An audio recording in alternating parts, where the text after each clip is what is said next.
season mode. And I think when something like this happens, and what I mean is the spring and the ability to have these controlled environments, that sort of has taken a back seat now. And as I mentioned, the training wheels are off and it's go time, and everybody sort of adopts that mindset today. So Tim Anderson steps in, the very fine shortstop for the White Sox, and we're set for baseball. From Mesa is Frankie Montas kicks and deals in the first pitch just a touch outside, and man, does it feel good to be announcing a big league baseball game. We're back. It does. So Anderson, Vaughn, and Abreu, the first three hitters in this White Sox lineup. Frankie Montas, 28 years old. In fact, Frankie's got a birthday coming up. He'll be 29 next Sunday. Suffered with that positive COVID test right at the beginning of spring training, so he maybe got a little bit of a late start, but at this point where he's at now, doesn't sound like he's behind at all as far as getting ready for the regular season. And that's a big factor for Frankie. We talk about him trying to come into the season and make an impression or continue to build on what we already know is in that gas tank. And the first thing when you show up to spring is you want to have your feet underneath him. You want to feel good. So for him to have to clear that hurdle as early as he did and find himself on the mound today, that's a big plus. Little pop-up. Olsen hustling over, but it'll drop foul territory. See fans in the stands. That is a beautiful sight as well down at Holcomb.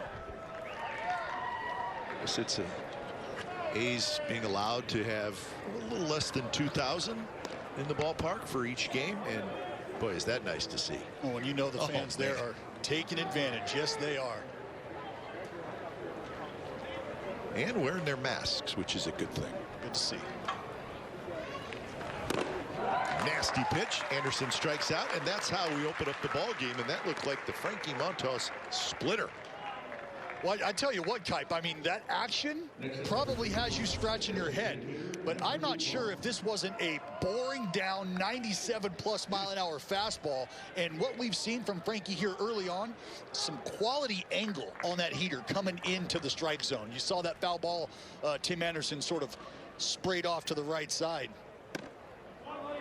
Well, that was, whatever it was, that was nasty movement. Well, it is exploding out of the hand of Frankie Montas right now, and that is something to be very excited about. And this is Andrew Vaughn. Very high draft pick of the White Sox just a couple of years ago from University of California. In fact, he was the third pick in the draft just a couple of years ago, and he's got a shot to make this ball club this year. Well, just another youngster in this lineup or in this organization right now near the top. It's chock full of talent. 2019 draft. Vaughn went third. Elvis Andrus. Boy, we were so used to seeing Elvis in that Rangers uniform make plays like that. It's a bit strange to see him in an A's uniform, but we're glad he is in an A's uniform. He's a very, very good player, and he has been for a long time. I can tell you from firsthand experience, we are in great hands with Elvis Andrus, not only manning the 6 hole, manning the shortstop position, going to give you some competitive at-bats as well. And you're right, very odd to see him not in that Ranger red, white, and blue. And odd to not see Marcus Semien in the green and gold, but we wish Marcus the best of luck with the Toronto Blue Jays. We know that he will do a good job, and I believe he's going to play second base for the Blue Jays.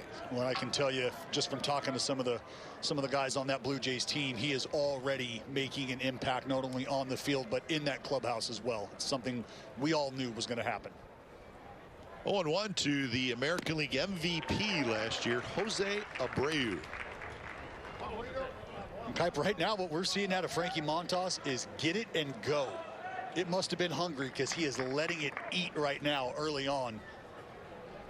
We don't have some of those radar readings, but I promise you that fastball's north of 95 with an extra gear and some late life in the zone. He's got a quick 0-2 to Abreu. That one bounced slowly. Andrus waits. Got plenty of time, and that'll do it. So a nice inning for Frankie Montas. 3 up, 3 down with a strikeout. A's come to bat when we come back.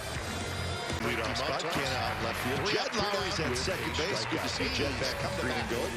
Matt Olson having a big spring. Matt Chapman's at third. Mitch Moreland, the new designated hitter for the A's.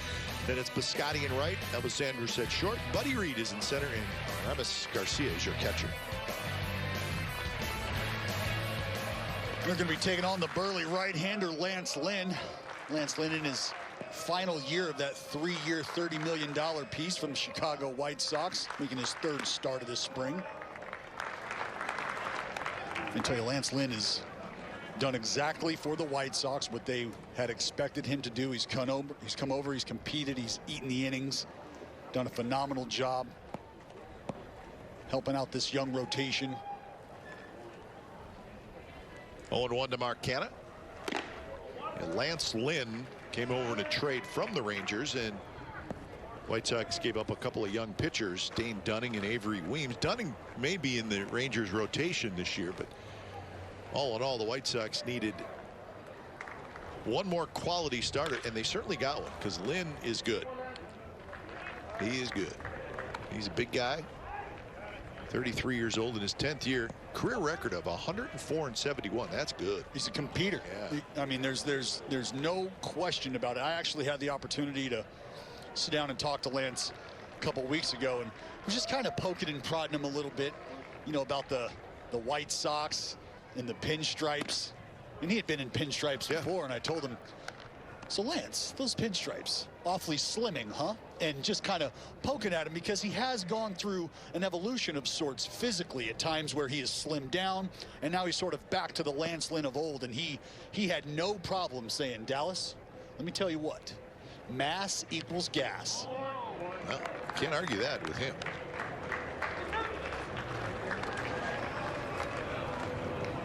So the White Sox, with high aspirations for this year, went out and got Lance Lynn.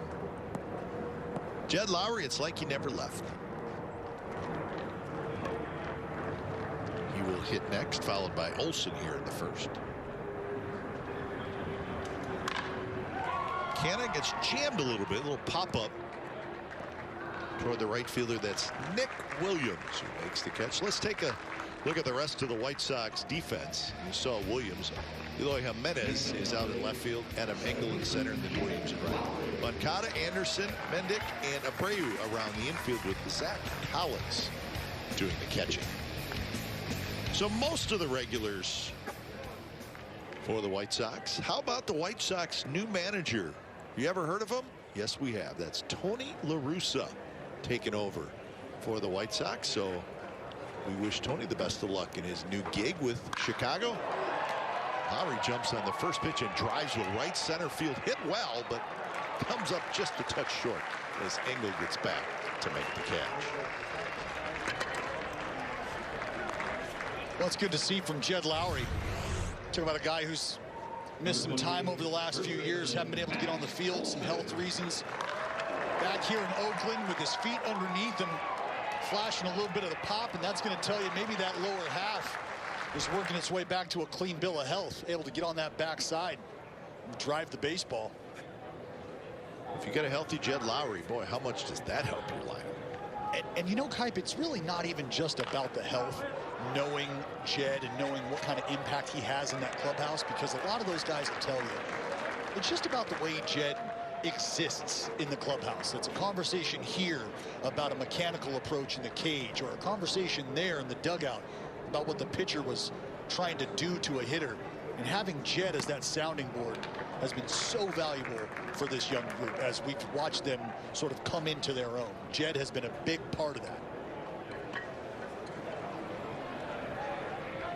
Matt Olson having a very nice spring. There's a good look at Jed. Let's start with Jed Lowry. The thing that I was always most impressed with is, it seemed like every at bat, whatever happened, he put a good at bat together. No doubt. Right, and he's kind of a grinder when he gets in the box. And that word, that is so descriptive of a guy who's not giving away a single pitch. You know, you hear guys talk about giving away an at bat here, and we're talking about a pitch to pitch focus. for Jed Lowry.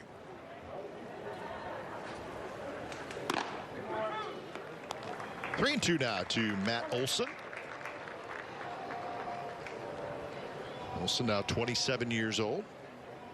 He's got a birthday coming up a little bit later on in the month of March.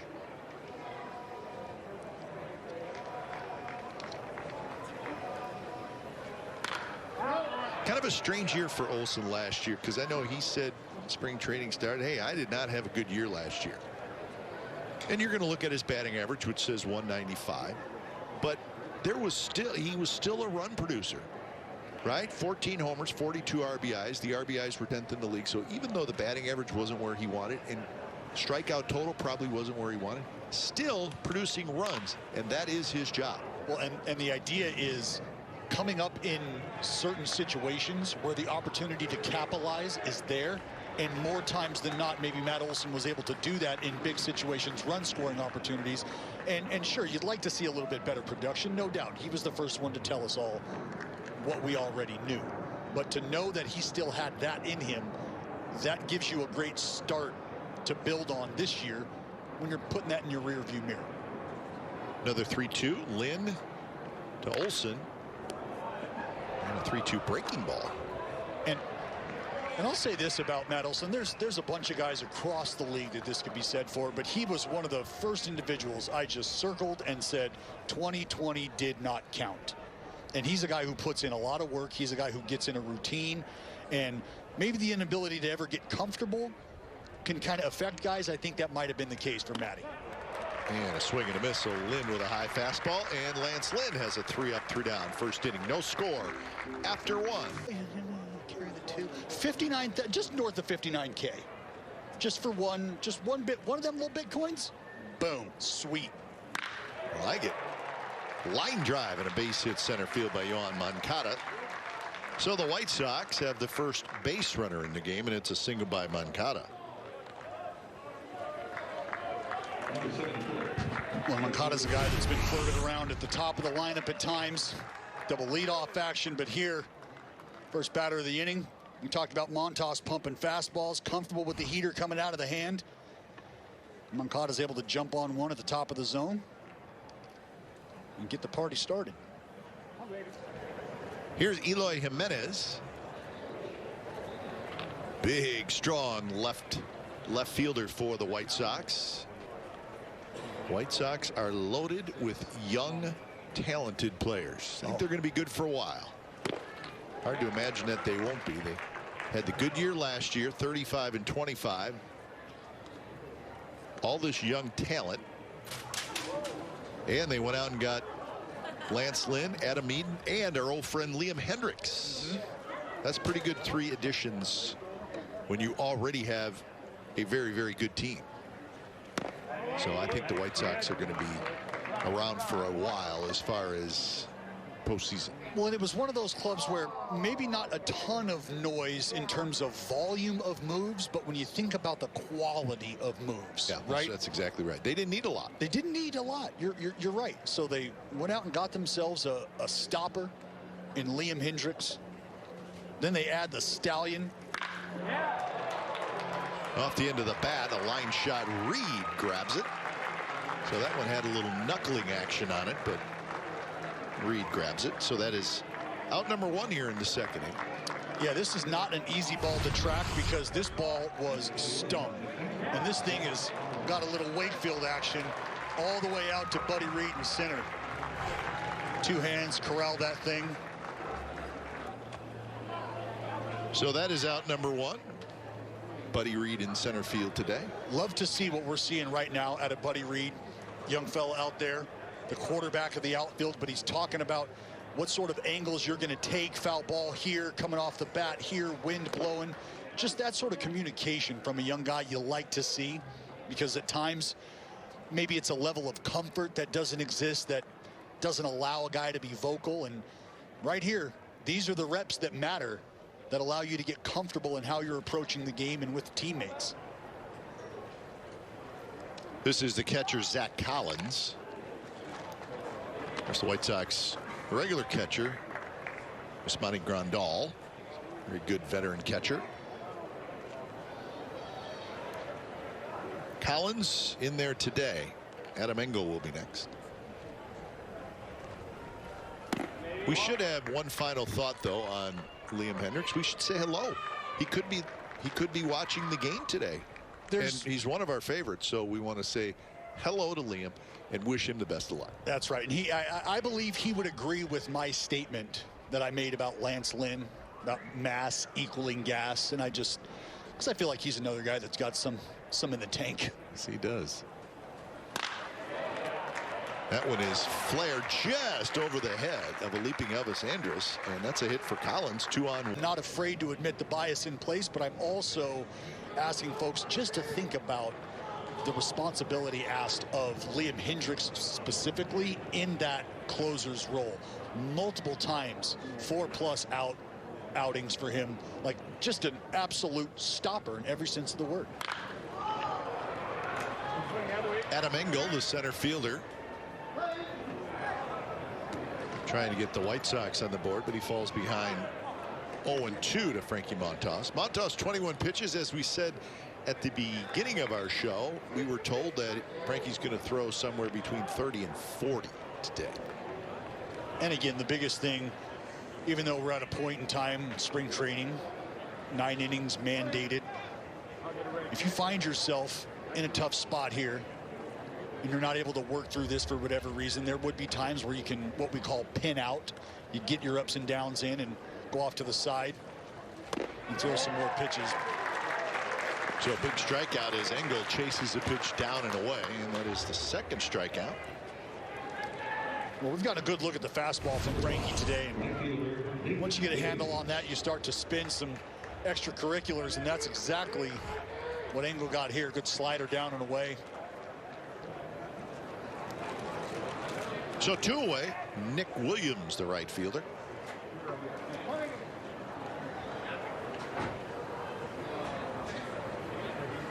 Right field, when the regular season comes, will belong to Adam Eaton. Little spanky.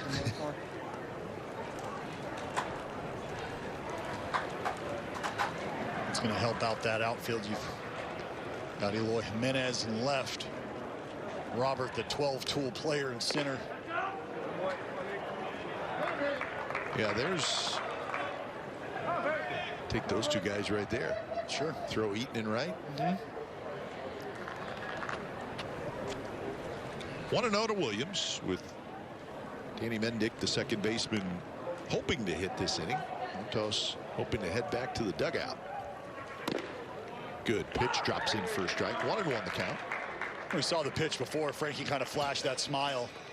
Similar pitch, similar location, didn't get the call, but you love to see him go back to that same pitch, back to the well, because typically in your mind you're telling yourself, if I miss there, this second one here is going to be a little bit better. I can throw a better one.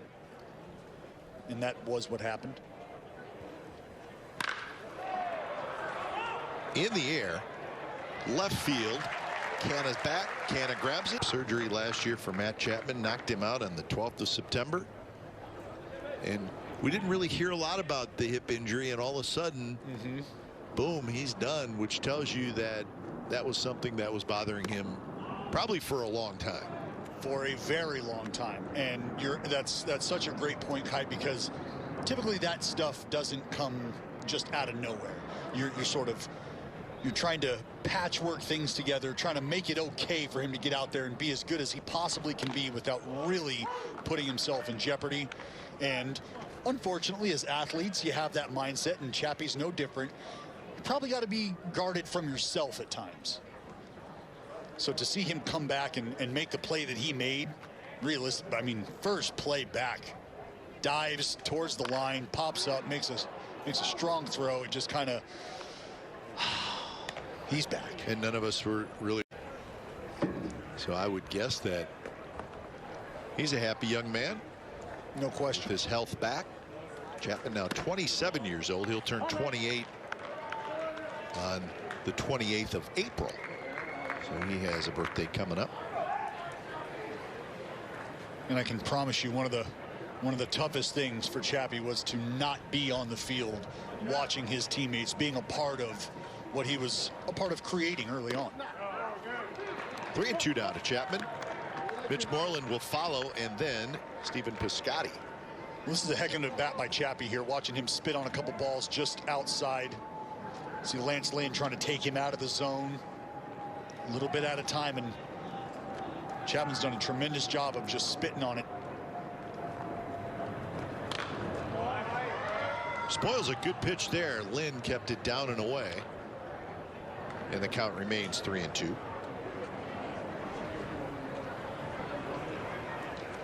And the thing with Lance Lynn is you got a fastball coming, but it could end up going about 6 different directions depending on how he wants to sink it or cut it, or if he wants to ride it.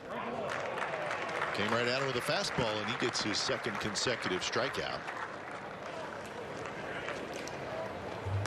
Well, that's kind of what we're talking about.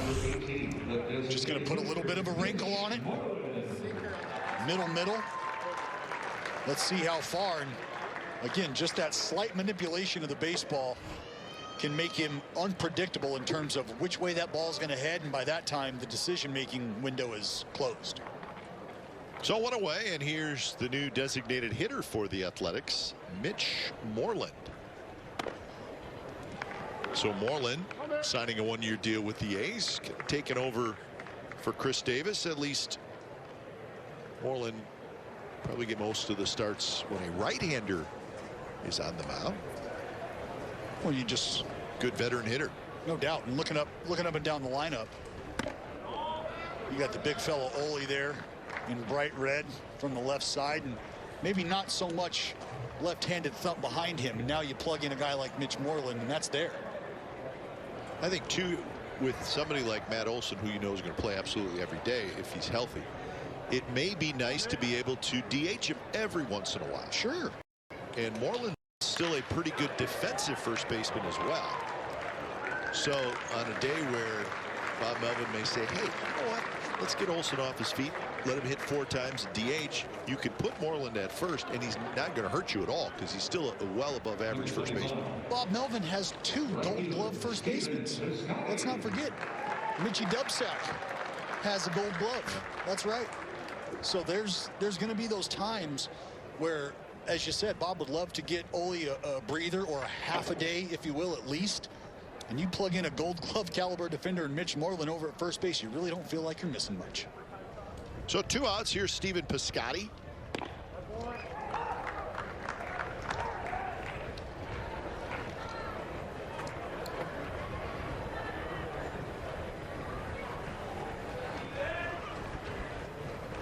Piscotty last year, .226 batting average, 5 home runs, and he drops a base hit into center field here with 2 outs. So the A's hoping kind of a bounce back year for Stephen Piscotty as well. Well, again, I hate to say bounce back though, and I say that, Dallas, because what you said earlier about it's so hard to judge last year. Right, not only because of the amount of games, only 60, but I'm with you. I think guys, and a lot of guys, never ever got into the flow. No, and never. And it's not an excuse that you want to make for anybody, because each and every one of these players, that it doesn't matter what uniform they're wearing, is going to tell you, I should have been better. That's just a competitor in these days. Andrus on the first pitch bounces out, and that will do it for the A's. When we come back, the manager, Bob Melvin. Rating, folks. Buddy Reed. A lot of talk about this young man. Center field, switch hitter. That's right.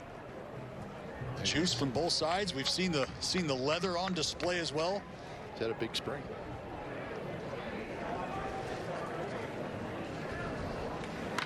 If Frankie Montas wouldn't have been so good in the top of the 3rd, we would have asked the manager about Buddy Reed, but Frankie decided to have his best inning. He should know better. This is a spring training telecast. We're all trying to get work in here, Frankie.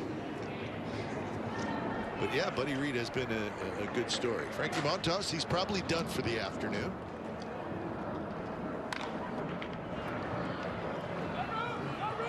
Moncada, and he's got just enough room, shading his eyes for that high sky of Arizona. All right, fans, the Oakland A's are ready to welcome fans back to the Oakland Coliseum. In cooperation with Alameda County and Major League Baseball, the A's will open with fans on April 1st. No fooling you here. Single game tickets go on sale Tuesday, March 23rd. A number of policies and protocols will be in place for the safety of everyone. And the A's look forward to welcoming back fans, that's right, you, of the green and gold for the 2021 season. You know, we did games last year with no fans in the stands, obviously, and you never thought that you would have to do that. So you never really thought what it would be like to do a Major League Baseball game in a Major League stadium with no fans. But it was even worse not having fans there than I even kind of imagined that it would be. And I think the players felt the same way. I think the players, as we did, we missed the fans even more than we thought we would. Yeah, you want to feel what it's like as a player to play in front of no fans? Oh. Go get a baseball, go lock yourself in your broom closet and throw the ball up and down. That's kind of what it felt like. You know, yeah. You'd like to catch it. You're motivated to catch it. But in the end, if nobody's watching, you play this game for a lot of reasons. One of the common denominators, though, is for the energy and the vibe that you're able to take from the fans and then ultimately give back to the fans via a performance. And there's that relationship that wasn't allowed to exist. And all that stuff you just said from a player's perspective, you could almost say the same thing from what we do.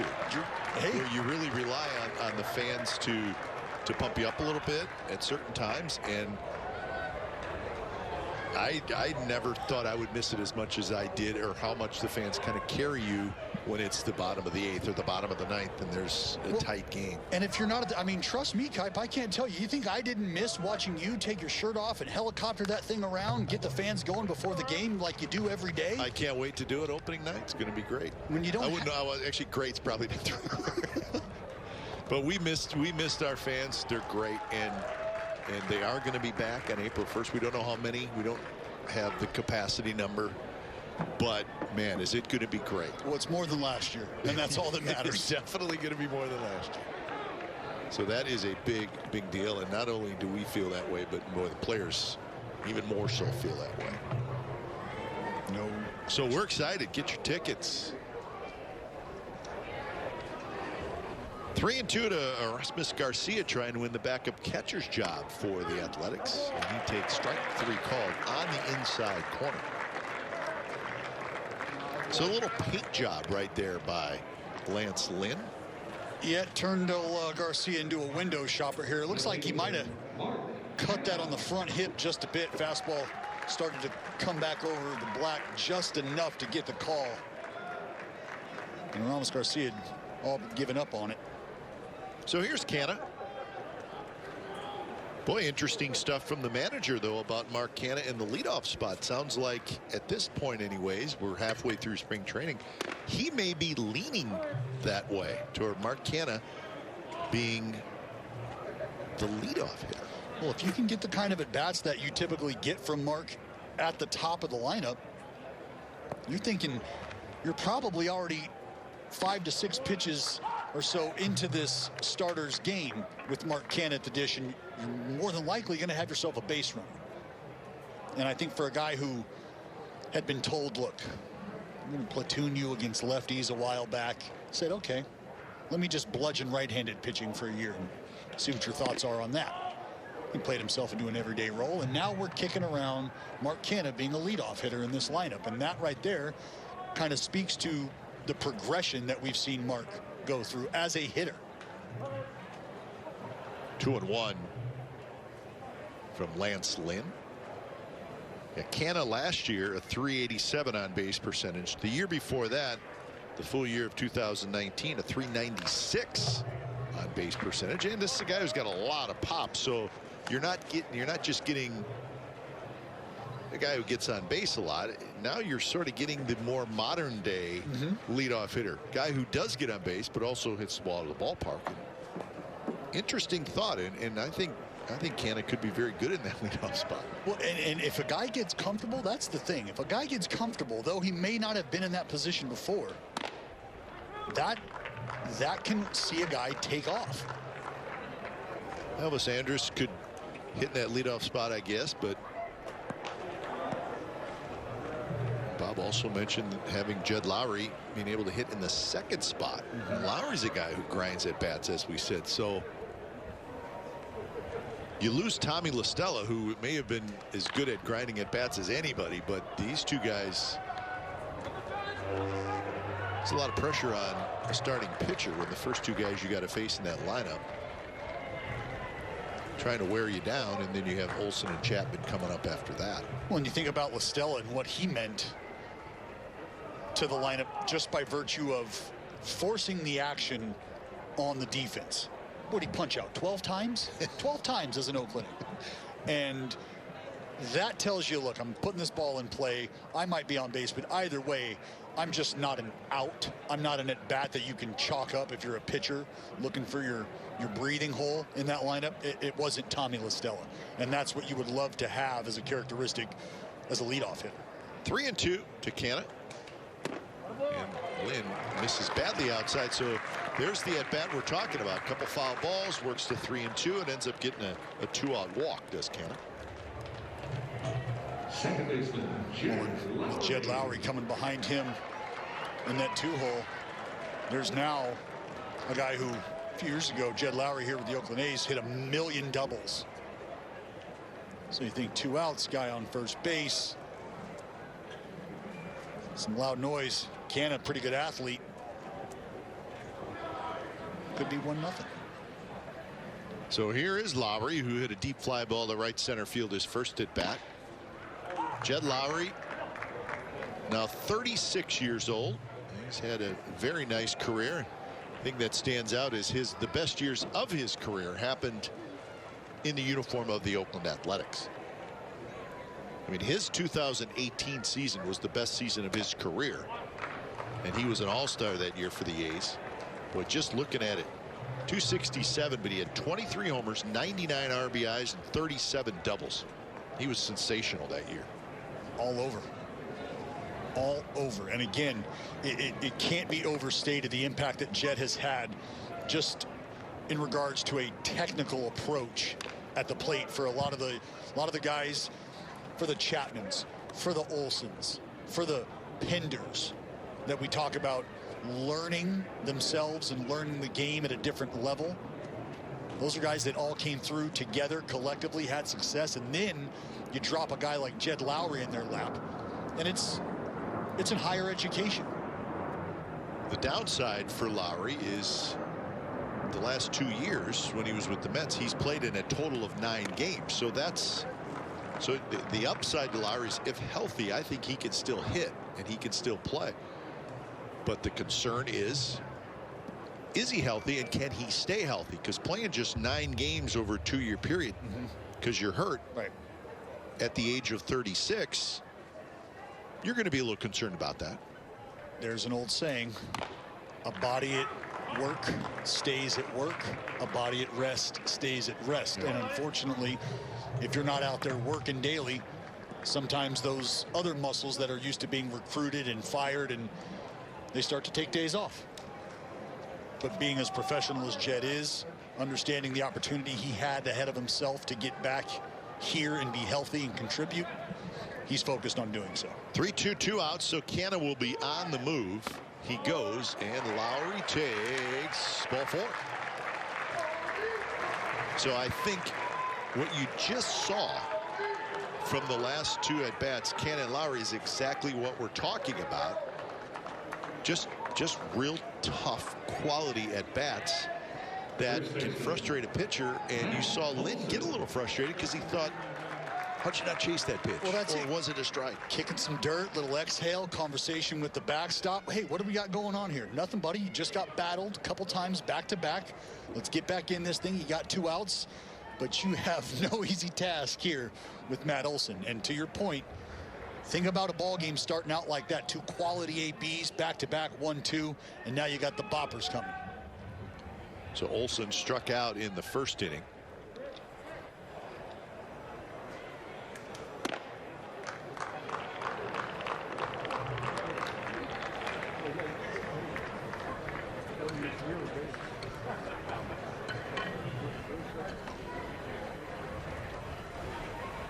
Olsen hitting in the 3rd spot. Chapman hitting in the 4th spot. There's a fastball first strike. 1-1 the count.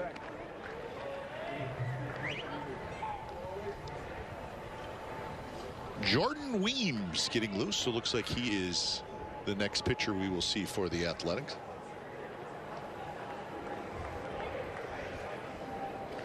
Some good solid flow going today. It's always a great hair day when you're Weems. Yep.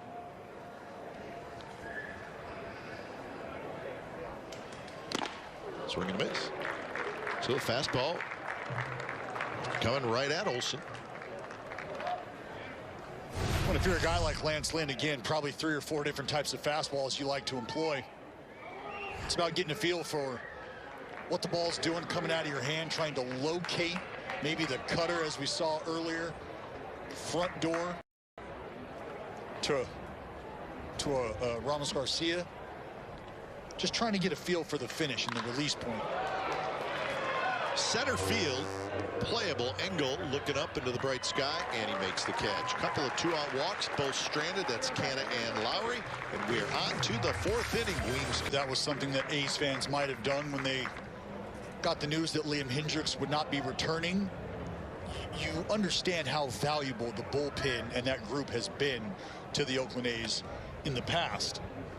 And it's about guys continuing to step up as other guys might leave, take on different roles.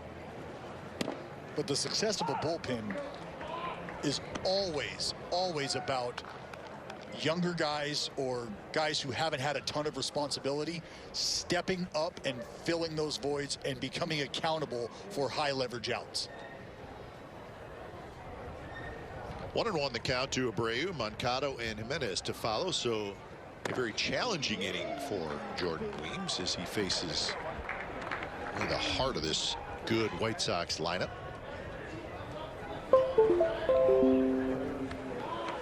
And there's not a lot of spots in that A's bullpen, if any at all, that are really open.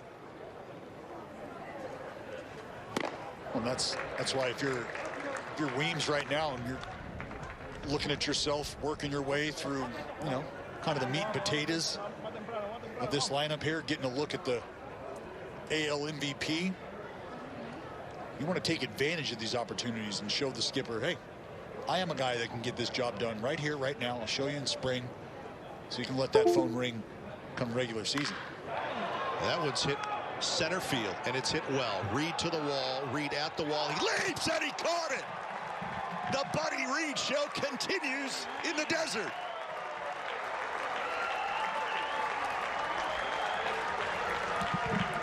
Well, he had just enough time to get back and time his leap, and he timed it perfectly. Well, he did everything right. Ball off the bat, loud noise. You got to get back. So once you do, tucks the head, starts running. Ball, wall, ball. You watch him check the ball. You watch him check for the wall. And now he's back on the ball. Elevate. Go get it, buddy. Let me tell you about my best friend. I'll be your buddy, Buddy Reed. So Buddy Reed goes up over the padded part of the wall to make a terrific catch and take extra bases away from Abreu. What an incredible effort. So an impressive first out. Here's Moncada. And let's remember something. It's not like Buddy Reed has 500 games underneath this belt in this ballpark here. Okay, so being familiar with your surroundings, that's a 411-foot wall. Sometimes it's 390, maybe it's around 400. But just there's a lot at play here for Buddy Reed to go back and make that play with the comfort that he made that play. I mean, this is easy money for Buddy Reed. Get up. Go get it. Bring it on back. I got it. Let's go. The pitch, 2-2. Of course, in Arizona, spring training parks, you have the big, giant green backdrop for the hitters. And the ball's got to go over the backdrop for a home run in spring training. But you could see he went up well over the padded area. Yeah, That's impressive.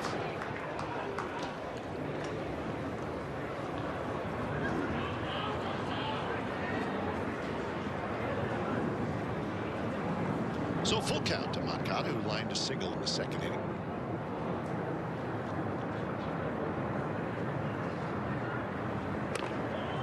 And that missed somewhere, maybe off the plate, but not by much. So it's a one-out walk. So watch Weems' reaction after the Buddy Reed catch. Thank you. Appreciate it. Oh. So runner aboard. Here's Eloy Jimenez. Jimenez in a line drive to Reed in center field in the second inning. Tell you, Kai, as a pitcher, that's one of the most refreshing breaths you can take. Ball that's just been brought back over the wall. Nobody's on base. Nobody's scored. It's just an out, right? It's just a regular old out. That's it. Maybe a little out, just an out.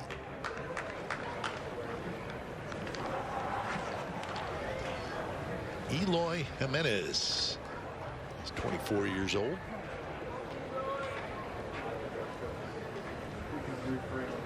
He was a little banged up in that postseason series against the Athletics. Was not playing at 100%.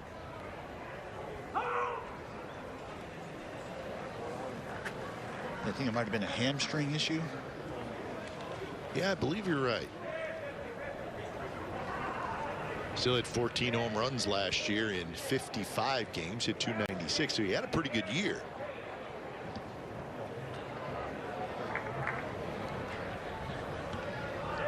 On 1.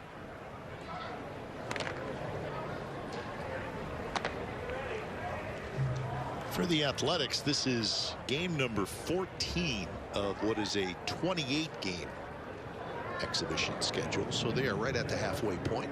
They got one more day off in Arizona before coming home to get ready for the regular season, which starts on April 1st. Looking right at that halfway point. We talked about the games being 9 innings now, and it just feels like everybody's starting to make that push towards opening day. A heightened sense of awareness around your work and what you're trying to get accomplished on the field. Could be 2. Andrus first, and no, safe.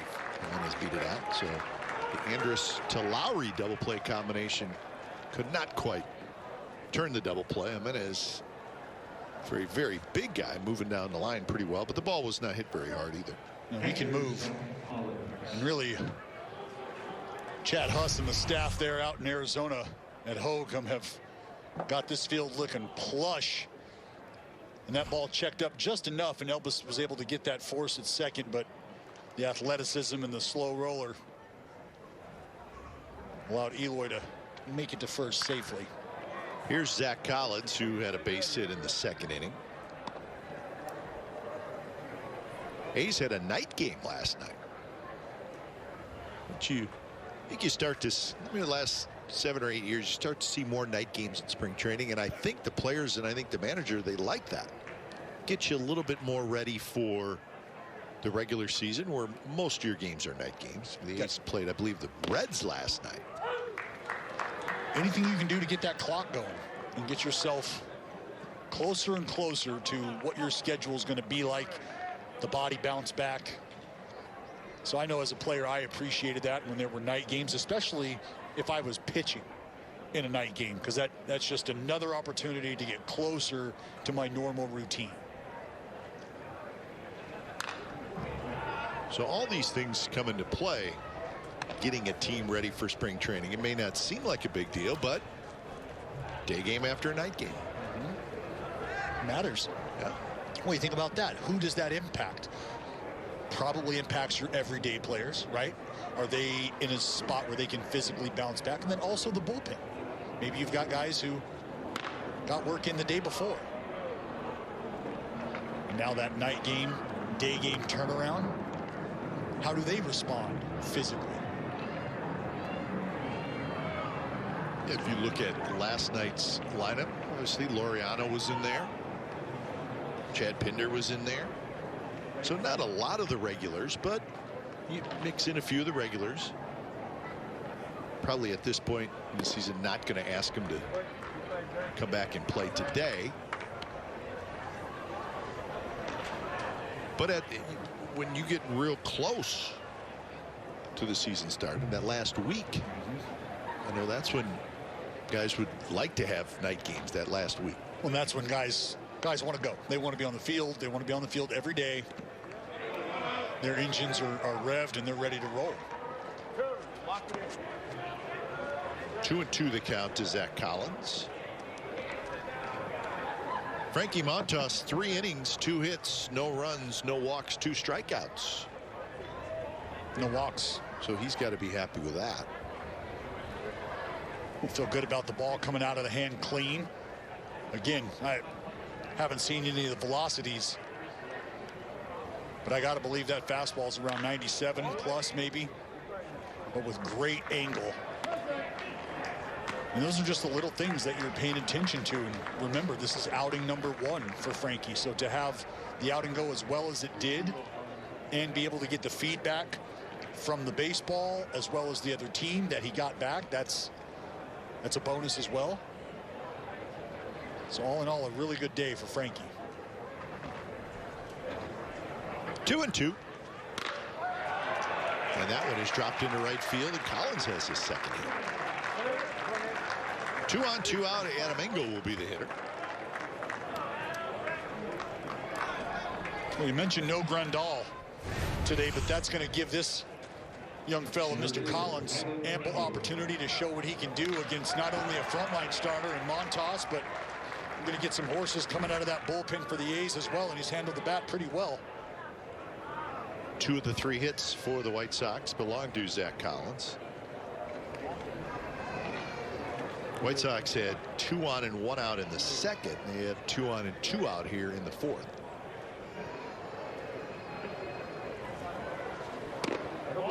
Off the plate, 1-0.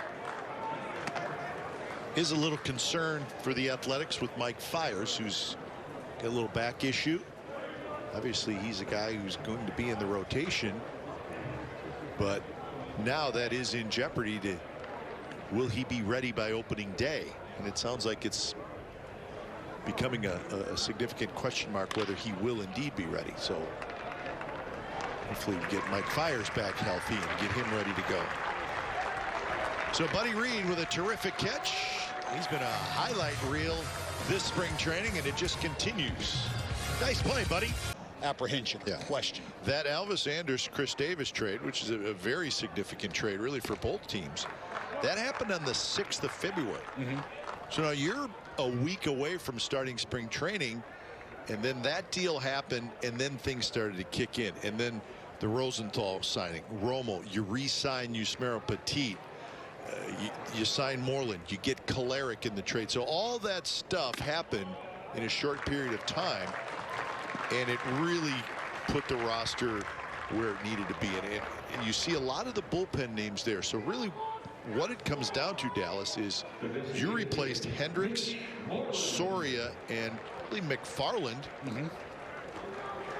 with Rosenthal, Romo, and Kolarek. So now you can say, okay, are we better than we were last year? We don't know yet. Right. But you've done a pretty good job replacing guys that were important last year. And you replaced a really good shortstop, Marcus Semien, with a really good shortstop in Elvis Andrus. You get Moreland to DH. He takes Chris Davis's spot. So I don't see, even though the players you lost are good players, I don't see the addition subtraction being a negative anywhere. I think the A's came out in a positive with what they've done transaction wise. I would agree. For a lot of the reasons you just mentioned, understanding that. Look, and we can start with Marcus Semien, just because it wasn't only the production around Marcus that had him become a fan favorite. It was the blue collar working man approach to the game and the success that he had found applying that approach to the game that fans fell in love with. So when that type of guy leaves, not only is there a void created on the production side, but in the fan heart as well. And the Oakland A's are very lucky to have gotten a guy like Elvis Andrus, not only because of what he's capable of as an athlete, but who he is in a clubhouse and who he has been in the community in Texas for his entire career. And you talk to those folks from Texas, when that deal was done, they said, you guys have got a good one. Yep. So as much as we will miss Marcus Semien, you needed to find a quality shortstop, because you're too good of a team to not have a sure thing at shortstop. Agreed. So it looks like Lance Lynn is going to be done at 69 pitches, and he was very good. That strikeout of Moreland, just the last hitter that he's going to face, was his 4th. 3 walks and just 1 hit. So Lance Lynn, he's getting himself ready for what very well could be a big year for him in Chicago. So Marshall takes over, his 4th appearance this spring. Pretty good reliever for the White Sox. 23 games last year and had a 2.38 ERA. So he's part of the bullpen for Chicago.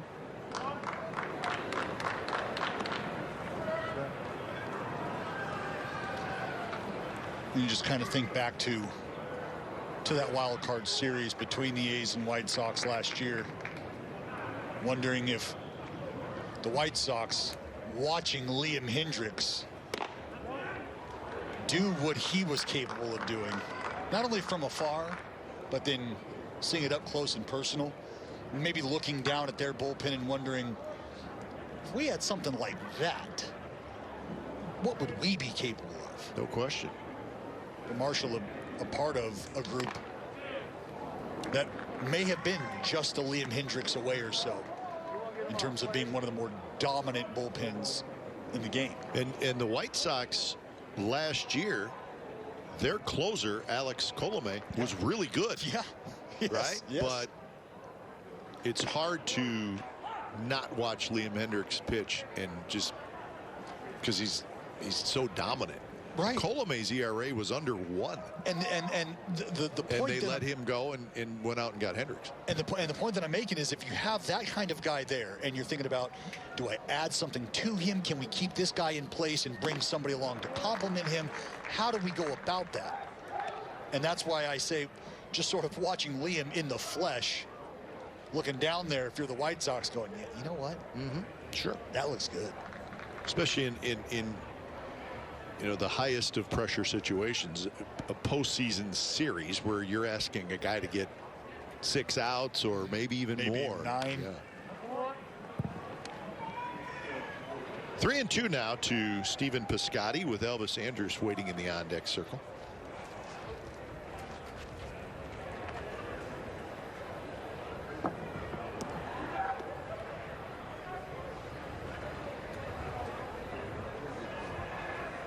Chapman led off the inning with a walk.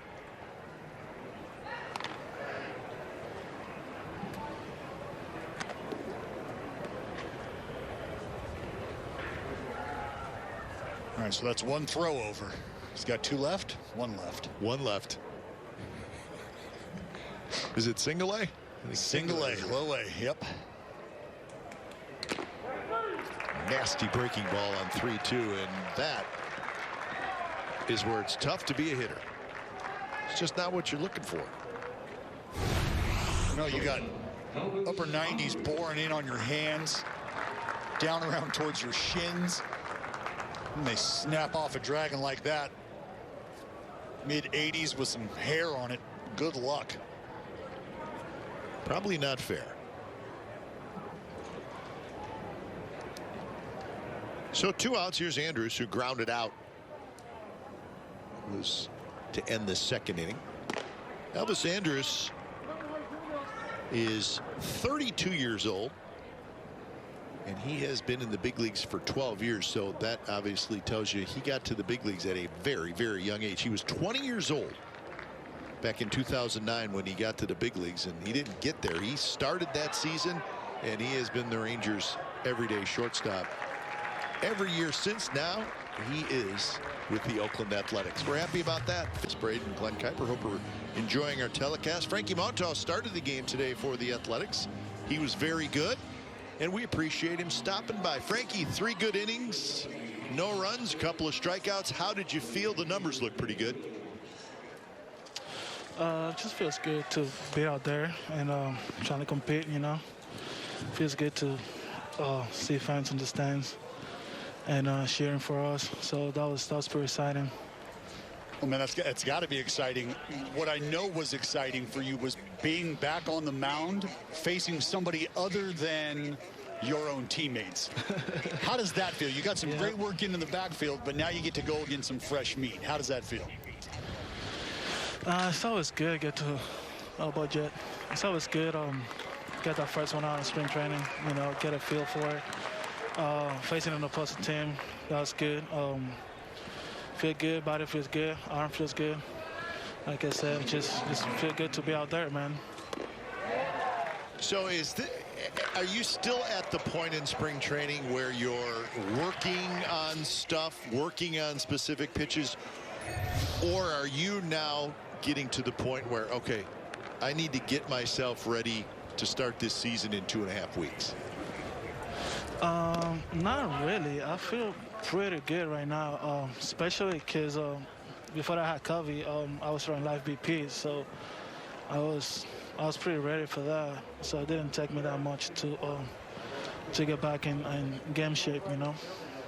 Yeah, I tell you, we all follow you on Instagram, and I was watching those ridiculous bullpens, Frankie, in December. I don't know who would have a shot against you at that point in time, and I wish them luck this year. But as you sit in the offseason and you're saying to yourself, all right, this is what I have to do to take my game to that next level, to be the guy that I want to be, what is it that you have focused on for yourself this year? For me, it's always been about having fun. Go out there and no matter what happens, just try to give 100%, you know. Go out there and try to get people out, which is what everybody wants. But no, I'm just like, feel like last year I wasn't having too much fun. But this year I'm all about having fun, you know, just trying to pound the strike zone and make good pitches at the right time and try to give my team the best chance to win, you know. Frank, you brought up last year, you got off to a great start, and then in the middle of August you got scratched from a start and your back was bothering you. When you did come back, you did not pitch nearly as well. Was the back still bothering you? Because the numbers say that maybe you didn't get back to being completely healthy when you came back. Yeah, I feel like that was a big issue for me. Honestly, my back was feeling good. It was just like I was kind of like scared to like hurt my back again, you know. But that kind of like take a little bit of time for me. It took me a little bit to get back to like feel like comfortable with my back and my arm, you know. You just got to let it eat. Just throw the ball, forget about your back, you know. Well, Frankie, you've got some new teammates. What has been the funnest part about getting to know some of these new guys, having watched them play from afar, and now they're a part of the clubhouse? How's that been, welcoming them back into the fold? It's good, man. Some of them, like, I know him because I faced him before. And they're cool, you know. They're trying to fit him in the team, which is good. He popped that up. There we go. Got a guy there. But no, man, they're great guys. I really feel comfortable with all of them. You know, they already feel part of the team, and that's what you want when you get new guys. You know, you want them to like adjust to the team real quick. Well, Frankie, great job today. It looks like you're just about ready to go, and looking forward to the season starting with you having a big season. So, thanks for joining us. Sure. Thank you so much. Thank you. And zero Evan Marshall back on for his second inning of work. And he'll face that man, Buddy Reed, who made an outstanding defensive play earlier in the ballgame, center field. And Buddy Reed has done everything in his power to put himself on the radar in the front office of the Oakland A's. And you continue to flash the leather like he has and swing the bat the way he has, you will be noticed. So it'll be Reed, Garcia, and Canna.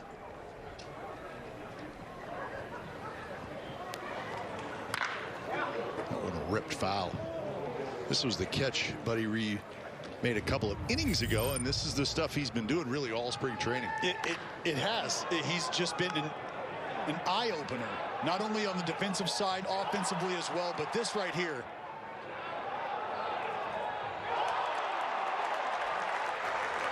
I just wanted folks to be able to absorb all of that. And again, just the wherewithal to track the ball, track the wall, pick it all back up.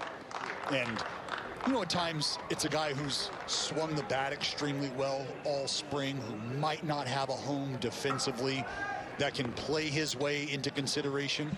But I tell you, when you start to think about late inning defensive alignment and guys that can give you a good at bat but are also dependable defensively, you can put yourself in a conversation with those skill sets. So Buddy Reed strikes out there. So that is the first out. That would be the changeup. So one away, and here's Remis Garcia, his second at bat. Garcia struck out. First time. Coming over in that Chris Davis, Elvis Andrus trade. And Garcia has impressed the manager, Bob Melvin. I think Bob's talked more about being impressed with Garcia's defense. Garcia's always, I mean, it seems like in reading about him, the hit tool has been the thing that people have talked about first, but they're finding out that he's a pretty good catcher. Has been in the big leagues a little bit with the Giants. He was originally drafted by them in the second round back in 2014. I tell you, no mystery to me that Bob Melvin is honed in on the defense. And especially at the catching position, right? I mean, especially at the catching position, but also it's twofold. One, he's a skipper and he's got his eye on things that maybe not everybody does at the same time, but he's also thinking about this new guy has to be able to come in and handle the staff, right? Get acquainted with all of the arms, figure out what they do well, what they need to work on. It can be a tall task at times. Nasty pitch there. So Marshall has been impressive. He's faced 4 hitters with 3 strikeouts. Become an A's insider and get special offers and early access to tickets for the 2021 season. Be the first to receive offers and team news. And remember, insiders get access to the single game ticket presale on Monday, March 22nd. So sign up for the A's email newsletter at athletics.com/insider. You know what I was thinking? Because it's a little more difficult last year and this year as well for us to speak to the players and speak to the coaches and speak to the manager, because it's just part of the rules right now. We can't do that, and we understand that. Maybe we should sign up for the insider. I feel like that's probably the best move we can make at this point. To get the information we need, because it's a little more difficult to get it right from the people who we're talking about. It's all about adjusting. So if you and I becoming that insider is going to benefit the people, I don't know why we wouldn't. Something to think about. Get all the info. Going to be ready to go on April 1st. That is a home opener. Every team will open on April 1st this year. That's exciting. That's great.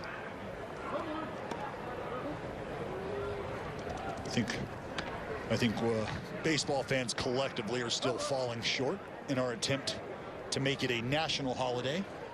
Should be. The Houston Astros will be at the Coliseum on April 1st. It's the first of a 4-game series to open up this 2021 season.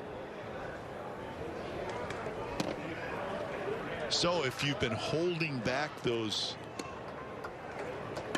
bad feelings you have about the Astros, that you wanted to let them know how you felt last year and you couldn't do it, you get your opportunity early. And I can tell you, you can pretty much go ahead and bank on that one. Yeah.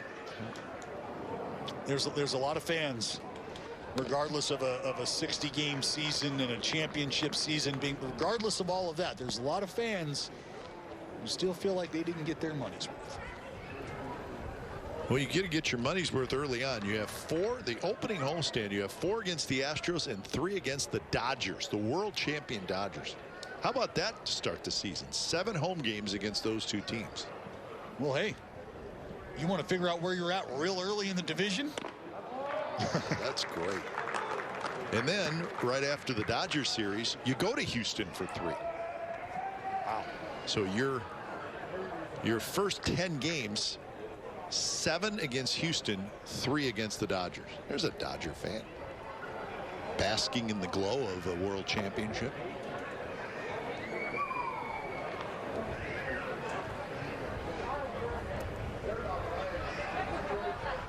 Good matchup here. Marshall and Canna 3-2.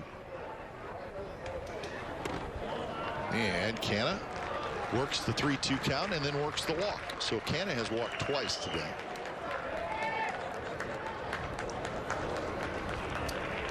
So that'll bring up Jed Lowry. So that is that opening, what, 7, 8, 9 days of this season. I just like the fact that the schedule is there and it says the start date is Thursday, April 1st. That's what I like. Right. I'm not worried about a July 4th barbecue getting in the way of opening day. No, thank you.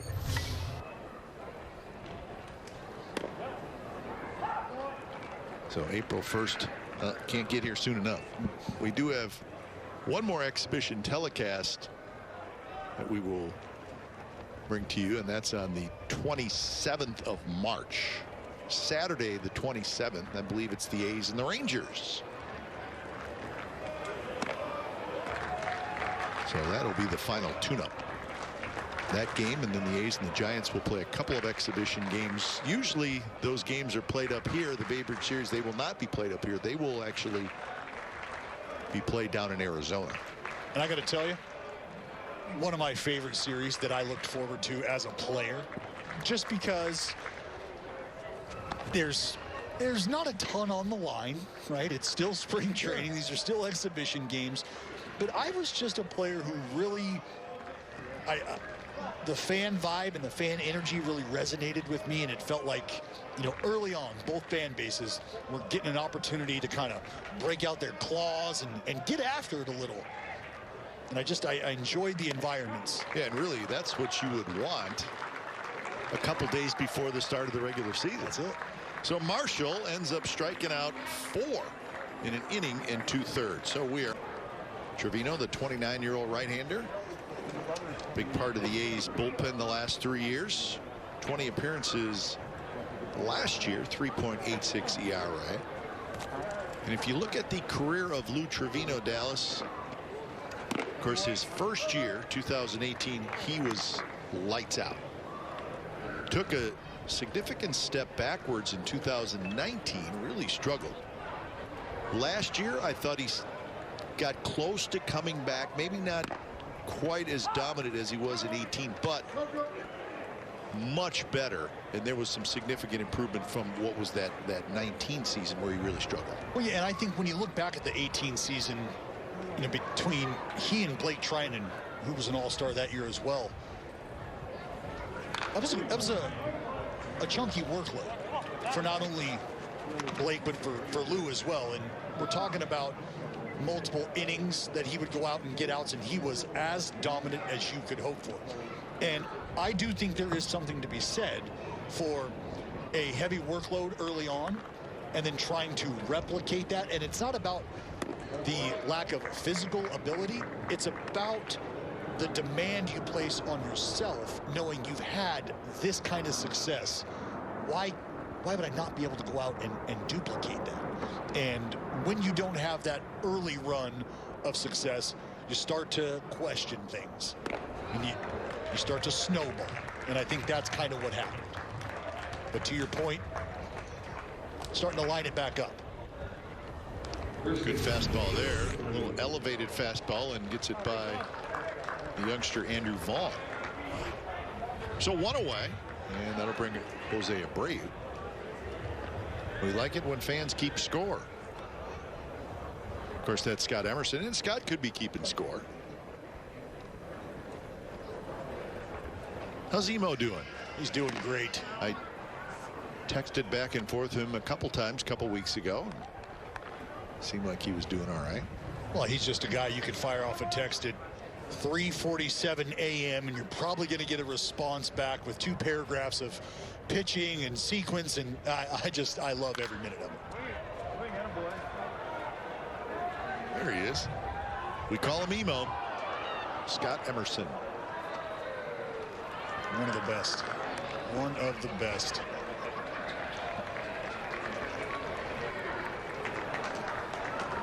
That's what part of what we all went through last year, and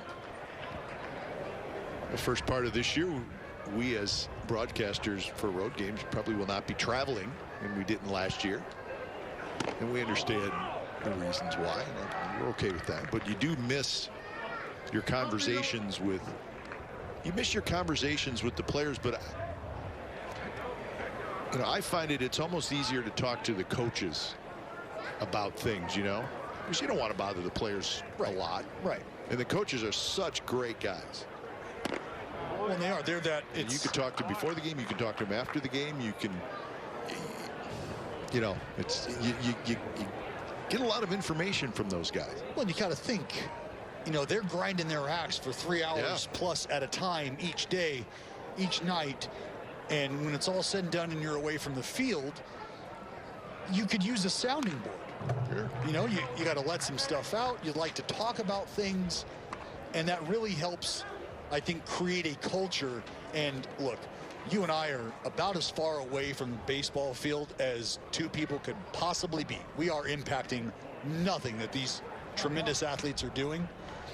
But when they know that they can trust guys, when they know that they can have those conversations, that helps everybody.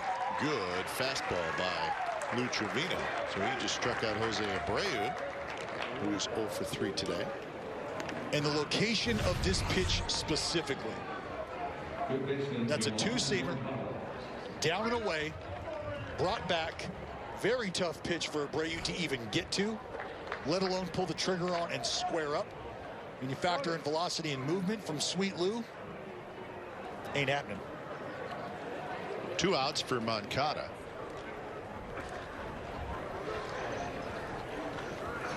But is there anything better than having a conversation with the hit whisperer, Darren Bush? I call him the hit whisperer because he talks real soft. Bushy. I mean, come on. Conversations with him are the greatest. Well, it's always behind the cage, right? You're always behind the cage. And you got to lean in because he's the hit whisperer. But he is always imparting like generational wisdom on you. Absolutely. Is how I feel. Like you walk away questioning everything you've ever known. Absolutely. Listening to Bushy talk hitting. Bushy, we miss you guys. And that is a heck of an inning for Lou Trevino. 2 strikeouts and a ground out. She's going to be all set. Just getting a head start, though. She's looking at the schedule. Yeah, probably flex tickets. Probably Aaron Bummer coming into pitch. He's pretty good left-hander. And the first pitch is a fastball for a strike. Well, and you can see why. Whippy. Very whippy. Matt Olson's like, okay, I just want one more at bat today.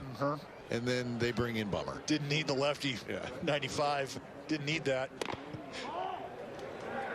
Because it's crossfire, cross body.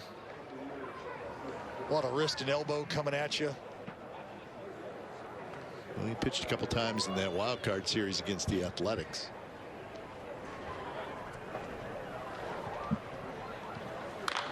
Pop-up foul. Maybe a play. So we should run through the A's roster a little bit, Dallas, just to kind of see the spots that are open, if there's any spots open. Yeah. Now, 26-man rosters this year until September, and then I think you can go to 28. If you look at the rotation, you have Bassett, Luzardo, Montas, Minaya, and Fires. Now there's a question mark on Mike Fires. So I think you have to start thinking that fires may not be ready. So does that open up a spot for A.J. Puck, and does he have enough time to get ready?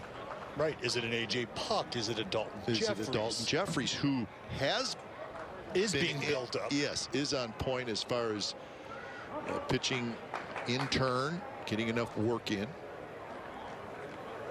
So that's kind of the question mark surrounding the rotation. The bullpen, listen, Rosenthal, Romo, Petit, Trevino, Wendelken. That's 5.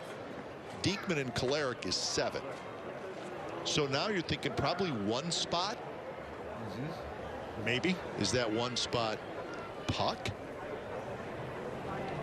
Or does he go into rotation? So that's sort of the, I mean, you know, tell me if I'm wrong, but it looks like maybe one opening in the bullpen. Well, that's Birch Smith, who pitched well last year. There you go. So because if you slot Puck into the rotation, now you think maybe a Wendelken, Weems. You think about guys Jordan Weems stepping up into that slot, and based on how that goes, I mean, who's to say that if Puck was inserted into that rotation and things start to unfold, he's having success, he's building up. The idea of A.J. Puck ever sniffing the bullpen again might be gone. Yeah. So there, I mean, those are what we see as maybe the pitching questions as far as roster goes. Catchers, you know, you have Murphy. He's not playing yet, but I think the A's feel like he's ramping up. He's getting close, and he's going to be your catcher. But there is a battle for the backup spot with Garcia and the left-handed hitting Austin Allen. So there's a question mark there as far as who's going to be your backup catcher. But I think that when you start looking at the rest, you have Moreland as your DH. That's a roster spot. If Jed Lowry makes it, and he's a non-roster guy right now, if he makes the 26-man roster, that to me affects one of the young outfielders. Yes. In a Seth Brown or a guy Tom, the Rule 5 guys. So I think the Lowry spot, that is the one that is going to have a little bit of a trickle-down effect. Yes. Would you agree? I would completely agree. Just because of a healthy Jed Lowry is a guy you want on your ball club. A guy you Absolutely. Want in your lineup. Yeah, I mean, that's, you know, if he's healthy, he's making the team. But that, you know, where does Machine come in? Tony Kemp's going to make the team. We know that. That's a guaranteed spot. So there are a few questions yet on what, when it's all said and done, is going to be a really good roster. But, you know, you always have to deal with an injury or two. Well, that's what you're bracing for. That's what a lot of folks brace for early on in spring, and that's why you see some clubs maybe have more non-roster invites just to play it safe, see how things kind of unfold. But I think you're right. As far as the lineup and the bench is concerned, there's just not a ton of openings. No. And you know, this is where you could play a factor, the Kai Tom, the Rule 5. Got to keep him. Do you want to part ways with him and send him back? I mean, there's just. And you're also are defending division champs, right? So, correct. You know, that's the most important thing. You're a very, very good team, and you got a shot here. But I think too, if Lowry makes the team, that sort of takes Pinder off the infield a little bit more and makes him more of his at-bats may come in the outfield. Sure. And who knows if there's any sort of regularity with the playing time that he may see with that. Yeah. So it's interesting. Well, and remember, one of the strengths, because of the ability to move some guys around, and you know, got Mark Cannon, sure, you can chisel him into the lineup, he'll be there, but that's a guy who can go play center field for you. You can move him around as well. So the versatility is also something you have to consider when considering who stays, who goes, where can these guys exist. So very good inning for Aaron Bummer. We hope we confused you a whole lot on the roster. We'll be back. Day full of pitching. We'll see how this game ends, but we're excited to talk to A's third baseman Matt Chapman, who's out of the game after his 3 at-bats. Matt, it's great to see you. I would say you have a little more bounce in your step this year, but that's pretty obvious. We're glad you made it through the surgery. And is it just a whole different deal for you? feeling 100%? It is definitely feeling 100%. It's great to, feel like I have my legs under me and feel athletic again. And just, it's good to be out here and, playing baseball and, excited for this season. I think big things for the A's. Well, I have no doubt you aren't the only one who has big plans for the green and gold. I wanted to ask you, Chappie, about getting acclimated with a guy like Elvis Andrus at shortstop. And I'm sure you've answered this question multiple times, but for the folks watching at home who've seen Elvis interact with Adrian Beltre at third base for his entire career, and now he shows up with a guy like you at third base, the incredible athleticism. What has it been like for you two getting acquainted, but what have you paid attention to with Elvis as you guys are trying to get familiar? It's been a lot of fun getting to know Elvis. It seems like it's easy. He slid right in here and, took Marcus's role, and he's been just a great guy. He's a lot of fun to talk to. He's got a lot of good experiences. He played on some really good Rangers teams over there.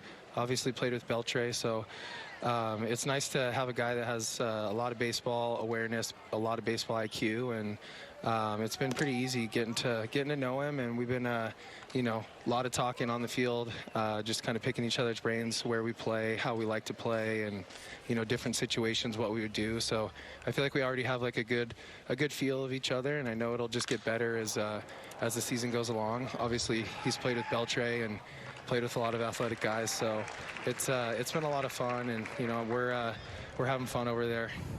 Well, you mentioned talking to each other while you're playing, getting that good feedback. I want to know, how far away are we from seeing the interactions that we're so used to seeing between Elvis and Adrian Beltre, where maybe he's calling for it, but you've actually caught it? How's that going? It's funny. When we were doing pop flies in practice, he drew a line and told me that I'm like Adrian, and I'm not allowed to cross this because I'm stealing all of his fly balls and all the balls. So he's used to third baseman creeping into his territory, but he's been showing me some of the Beltre dance moves and all this stuff. So he's teaching me some more Spanish. So I think we got a good thing going. Matt, how nice is it to see fans in the stands, even though it's just a couple thousand? But man, oh man, we talked earlier in the show about how much we miss the fans from our job standpoint. What about for you guys? We miss them a ton. This is, it feels like, we're getting some return to normalcy, having some fans in the stands, a little more energy. There was times last year where, it's just hard to get up for some games with no fans in the stands, whether it's a long game the day before, travel, whatever it is. So we definitely have a new appreciation for the fans, and we're excited to have them out there opening day and excited to go play in front of fans on the road. I'm even missing getting booed. That means you're good when you get booed. That's it, Chappie. So something else I've asked some guys about, and we've got 2 outs here, so you can be brief if you need to. How does Matt Chapman progress from what you've already been able to do on the baseball field this year, or excuse me, in years past? How do you get better? What are you aiming to get better at? What I'm aiming to get better at is, I think for me, it's not, obviously now that I'm healthy, I've hit some balls hard, I've made some diving plays here in spring, so I don't think that, my hip is a concern for me at all. I think for me, I know that I don't have to, hit the ball any harder or throw the ball any harder. For me, it's about how can I go to each game and be, the best version of me and be consistent. I think for me, it's not about, can I do certain things? It's about, can I do it every day? And just being more consistent. I think whether that means, taking smart at bats, knowing, what guys to maybe try and get a little extra on, or just take my knocks. So I think for me to be the most complete player I can be, it's about, just kind of playing the game and being consistent, and, learning myself and learning when to, try and go up there and hit a homer, and when to just take good at bats and, take your knocks and take what you can get. So I think it's about me, but just maturing as a player and being able to just be a more complete player and consistent. Matt, the injury you had last year, did it happen on one specific play, or was it something that sort of built up over the last couple of years? I think I don't think there was ever a time I could just pinpoint, you know, oh, it happened at this exact moment, but I could tell that something wasn't feeling right, and I couldn't tell if it was like my back or my knee or something. I didn't feel good, you know, the whole year, and just kind of like was bothering me, and I really couldn't figure it out. And then once we, you know, got towards the end there, started, you know, feeling it in my hip. So I got that MRI, and unfortunately, you know, after they got the imaging and stuff, it was like, you got to get this surgery now. So it sucked to have that happen the way it did last year. I would have loved to try and grind it out and, you know, play in the playoffs with these guys. But I'm happy to be healthy, and I'm excited that I get to play a whole, you know, full 162 game season this year, and we're playing in front of fans, and, you know, we got big goals, and, you know, we want to win the West again and make a even deeper playoff run. Now, Chappie, we talked to Bo Mel about the starting staff being able to sort of take it a little slower, getting some work in on the backfield, some live ABs, a little more of a controlled environment. What did that do for you if you were able to face some of those guys in those situations, and who did you face? It has been nice to get some work on the backfields. You know, you get to get a little bit of work here, and then you get a lot of work in on your off days in a controlled environment. And, you know, this spring training has been great. I think I don't think you're going to hear anybody complain about showing up to the ballpark a little later and not having to get here at 6 in the morning. But it's been good. I think we've all been really efficient. I've got to face, I think I faced Luzardo, I faced Minaya, I faced a bunch of guys. So it's cool to face some of those guys. And, you know, I know it's a friendly competition, but, you know, we're all trying to get each other. Well, Matt, it's cool to know that you're going to play 162 games. Thanks for joining us. We're looking forward to a big year from you. Looking forward to it. Thanks, guys. All right, thanks, Matt. So Matt Chapman joining us. No score, 7th inning stretch. Came from the studio, NBC Studios. He's in the White Sox, squaring off in Mesa, Arizona.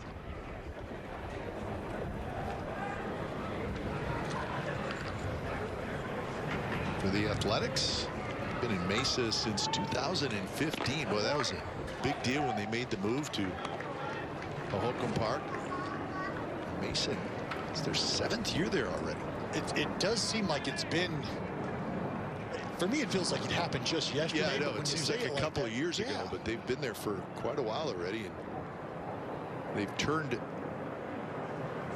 that ballpark into one of the best ones in the Cactus League.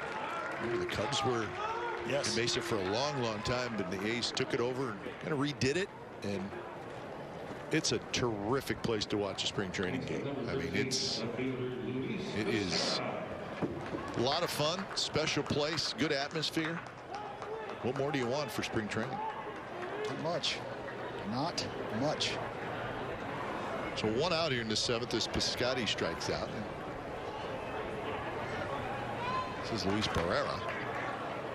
Yeah, it's funny, Kite, but the move that the A's ended up making to Mesa sparked a conversation that ultimately led to me finding out that my grandmother was once a bar owner, and that is how her love for the Chicago Cubs developed.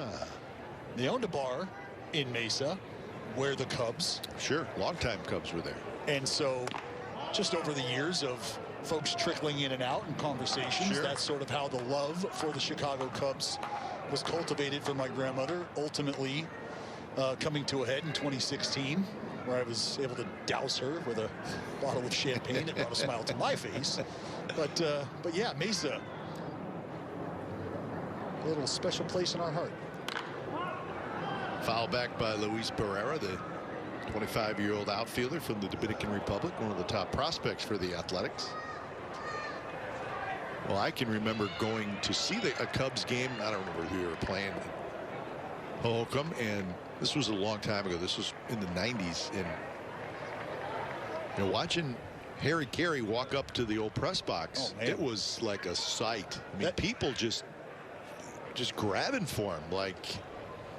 And he loved it, and he got up there, and people just staring at him. That'd be like watching the Beatles right across the crosswalk. Well, that's what you felt like. Barrera strikes out. A lot of strikeouts today by A's hitters. That's the 11th time they've punched out. But it's tough to beat spring training in Arizona. 15 teams down there, 10 different ballparks. Of course, there's 5 two-team complexes, and those are special too. The one just up the road on the 101, which has the Diamondbacks and the Rockies. Beautiful, beautiful complex. 2 teams. Yeah, I actually had the opportunity last year to spend some time with the Colorado Rockies in camp. Went in the back with their incredible chef, whipped up some scallops for the boys, but just looking at the amenities, you know, you walk in and you feel like you're in a resort. But to your point about spring training in Arizona, it just doesn't get any better for my money. The proximity. If you're a fan of baseball, you could, if you really wanted to, I promise you could catch 2 ball games, 4 teams, all within a day. Absolutely. Very easily. Third at bat for Buddy Reed, who has fouled out and struck out. He's also made a terrific leaping catch up against the wall. A little tardy on that one. 1-2 the count.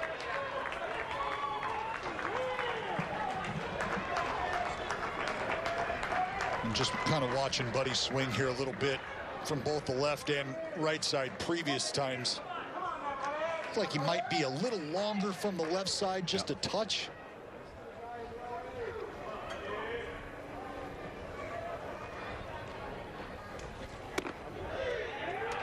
Good pitch there, just floated away. 2-2 to Reed. So he's a tall fella. Be able to create some leverage.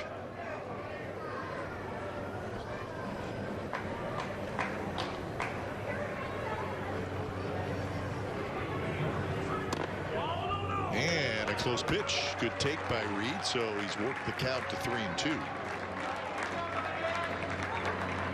Reed coming over from the San Diego Padres a couple years ago when the A's sent Jurickson Profar to San Diego.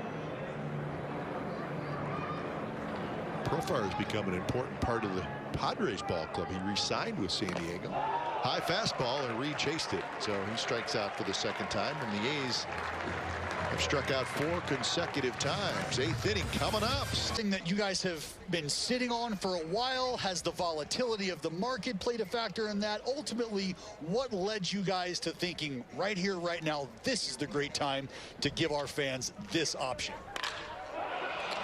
Well, I think it was a lot of factors, but I think the biggest one was just the price of Bitcoin up over 60,000 was kind of the key thing that drove it for us.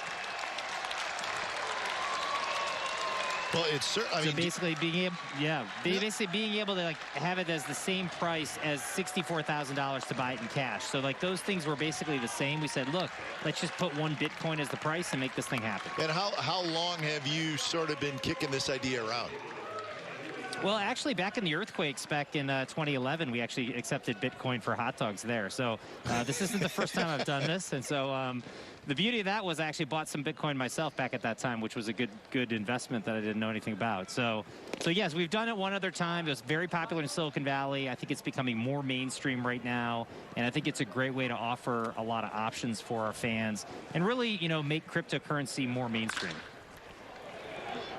So the White Sox have taken the lead on a home run. Nice play there by Tony Kemp for the first out here in the top of the 8th inning. The home run was by Matt Reynolds. So 1-0. So have we had a Bitcoin purchase yet, Dave, that you know of? Well, it only went live today at 10. I didn't have a purchase as of like an hour ago, but it may have happened. So it's all, you go to the website, you can pay with Bitcoin. We have it enabled on our back end. Which was something that we had to figure out, but we did it and got it figured out. And yeah, I anticipate that we're going to get a couple sales here in the next day or so. Well, and how big is it that you guys are being able to put together not only the modern form of cryptocurrency, the ability to get back into the ballpark?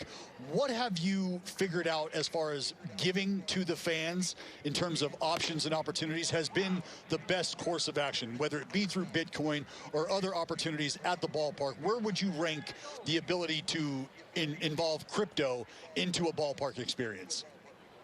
Well, I think it just shows that it's becoming more mainstream, and we want to do everything we can to be inclusive in the way people can do transactions. And we're starting with suites, but this could move into regular tickets, individual tickets. It could be concessions. It could just be part of the experience. And I think, especially with a lot of the younger people who use the cryptocurrency, it's a great way to appeal to them and say, hey, where can I use this store of value? Come out to the ballpark. Come out to the Coliseum. And Dave, how are ticket sales going? Obviously, it's a little bit different this year with everything that's going on, but just the fact that we're able to sell tickets, able to have fans in the stadium, I mean, that is so exciting. And how is the sale situation going? They're going like hotcakes. I mean, there are not many great seats in the lower bowl, only about 4,000 with the 20% capacity. And so we have the flex ticks going right now, so people can basically buy and get almost like a gift certificate, good for first dibs on picking your pod of 2 or 4. So it's really gone much better than we thought, almost triple our forecasts. And we think that there's going to be really strong demand as we open up the season and hopefully even expand beyond 20% capacity. So right now, and again, we read a lot about this, but so right now the A's can have 20% capacity, which comes out to what is around the exact number? It's like 11,380, something like that, based on our capacity. So that's a little more than in some of the other ballparks, because we have a bigger ballpark. So we can get over 11,000.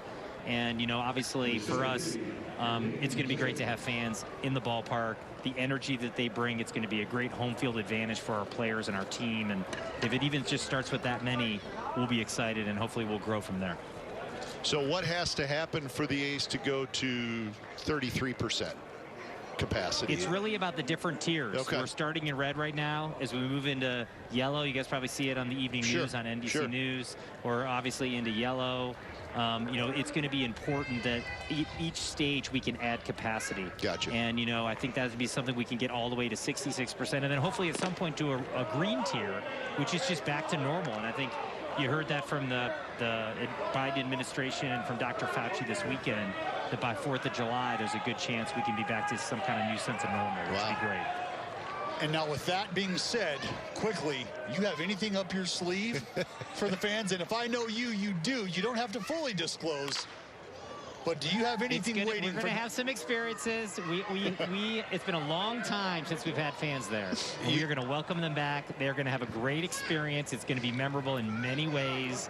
And, there'll be a lot of promotion. Dave, you did have promotion. You did have a free ticket night, right? Where you just We did. we had a free game. Absolutely. Absolutely. So, we're going to have a lot of promotions this year, and we're going to celebrate the fan. It's really the year of the fan, because we didn't have the fan last year. And we're getting beyond this whole cutout era. That was so last year. Oh, my gosh, yeah, please do. But I tell you what, it's amazing how you realize how important the fans are and how much you miss them. So it's going to be great to have them back. Awesome. Dave, thanks for joining us, and good luck this year. Thanks we look so much, forward to talking to you down the road. All right. A's President Dave, that for April 1st, the home opener against the Houston Astros. And as always, you want to get out of spring training healthy, click on all cylinders. Very rarely do those two things happen at the same time. This is Cody Thomas, outfielder, non-roster invitee. There's a strike. So 0-2 the count. Well, something else to remember for the fans at home watching. Not that they're not familiar with this, but as you start to creep into the latter stages of spring training, and again today being the first day where 9 innings is mandatory, you'll start to see some regulars stick around a little longer, maybe get an extra at-bat if they've requested by virtue of wanting it for reasons they feel comfortable. Maybe they don't feel comfortable. But you'll typically start to see some of those extra players trickle in towards the latter stages of the ball game. So the count remains 1-2.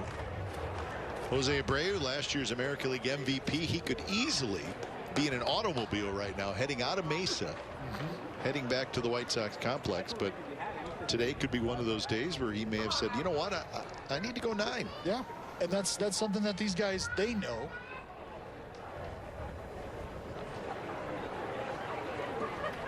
So there's a give and take. I mean, Abreu, and we don't know exactly what happened, but it's just for conversation purposes, maybe Abreu goes to Tony La Russa and says, hey, you know what, on Sunday, you good with me going 9?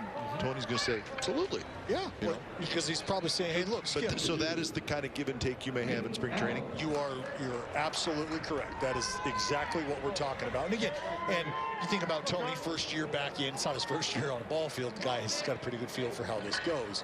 But it's his first time around the block with this new club, new guys. So yes, that communication has got to be open, and that's probably Tony having a great feel, as I just mentioned. Like, okay, the big bopper wants to get 9 under his belt early. It's the first day to do so. He's allowed. This is Nick Allen. Nick Allen. You hear his name come up a lot when it comes to defensive wizardry. He is something else with the glove. Say he could play defense at the big league level right now. Well, I talk a lot with Bobby Crosby, a minor league instructor in the Oakland A's organization, AA manager, and he talks about being prepared and being able to execute a routine, and that is one of the things he has talked about at length with Nick Allen, is his ability to get to work, put the work in. And I mean, he told me a while ago that Nick Allen could play shortstop at the big league level yesterday.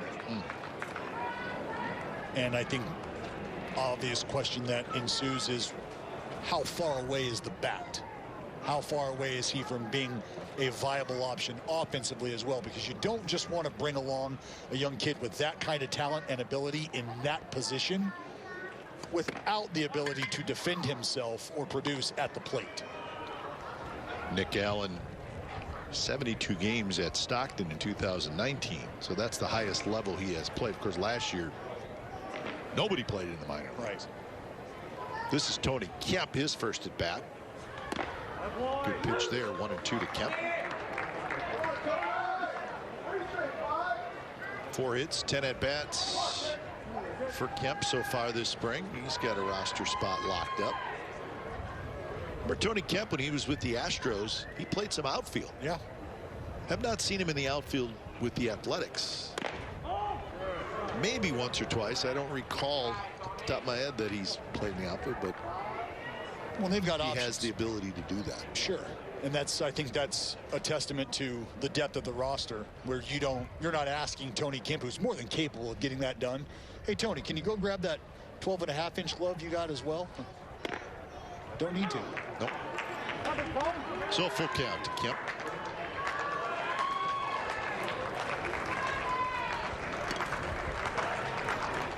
That is not Matt Olson.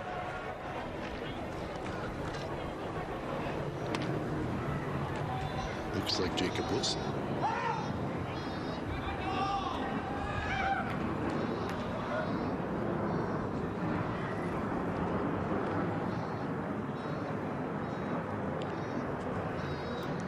I was right, Jacob Wilson. You want to make sure you get the minor league guys right. Strike 3 called. So Kemp called out on strikes, and that will do it for the A's. We are on to the 9th, where it's the White Sox leading the A's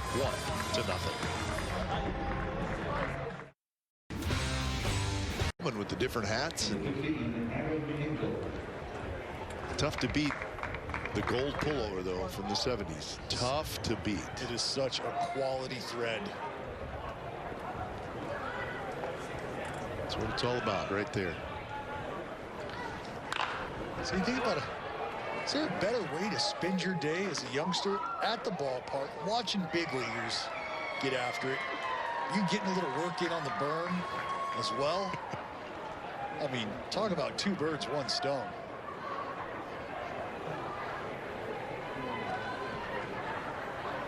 Oh, there's the hat I was talking about. See, that's the little guy we saw before the game who has the stirrup hat on. Oh, you were man. all over See, that. the one on the youngster on the left. Kelly green hat, and that's an A's stirrup sock with the green and gold stripe. It's on a hat. I want that hat. That is a quality lid. You know what? I think I'm going to need that hat as well, because I've got a sweet throwback satin jacket that's got that logo on it. Billy Martin, the satin jacket. You know it. So what's great about the A's, you know, they've always been known for the uniforms, but nobody else has their colors in Major League Baseball. No. And we want to keep it that way. People are already wearing white shoes. Only in the bottom of the ninth, Jacob Wilson, young infielder, will be the first hitter.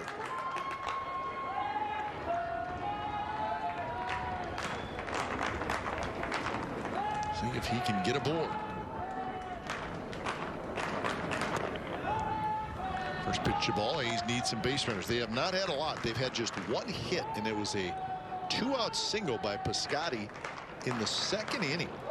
And the A's have struck out 13 times today. And I've seen some good arms. Got Evan Marshall coming in and spinning the breaker. Got some good results. Bummer.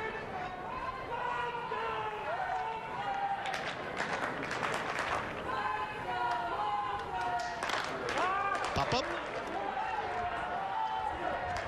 Could be playable. No. So 2-1 the count.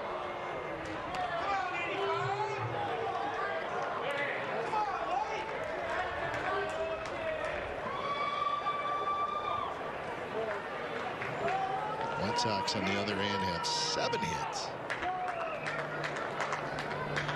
But they got the home run. Bounced at the plate, foul, so 2-2 the count.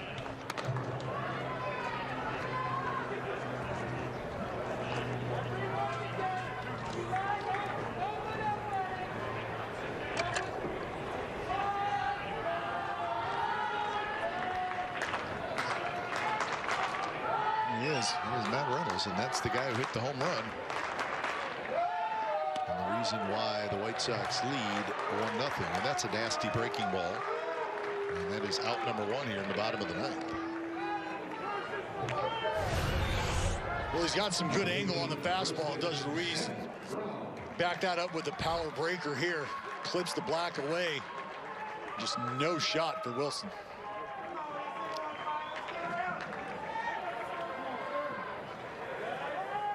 So the A's down to their final 2 outs. And here's Seth Brown.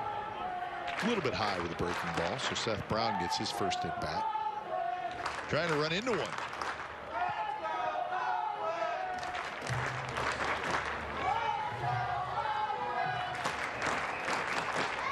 Seth Brown trying to sneak his way on the 26-man roster. Had some big seasons in the minor league. And got a little bit of playing time at the big league level. He showed up in Kansas City. That's right. He had some big knocks early. You were there. That's right. You were on that road trip. Sure was. It was like 7 years ago, wasn't it? That's what it feels like. Brownie showed up and got hot early. Yeah, that was 2019, and he came up and got into 26 games at 13 RBIs. Jose Ruiz, another strikeout on a breaking ball. So 2 outs here in the bottom of the ninth. You've got a good look at some of the potential back-end weaponry for the Chicago White Sox. They have, I mean, their roster pretty much has everything that you need to be a winner.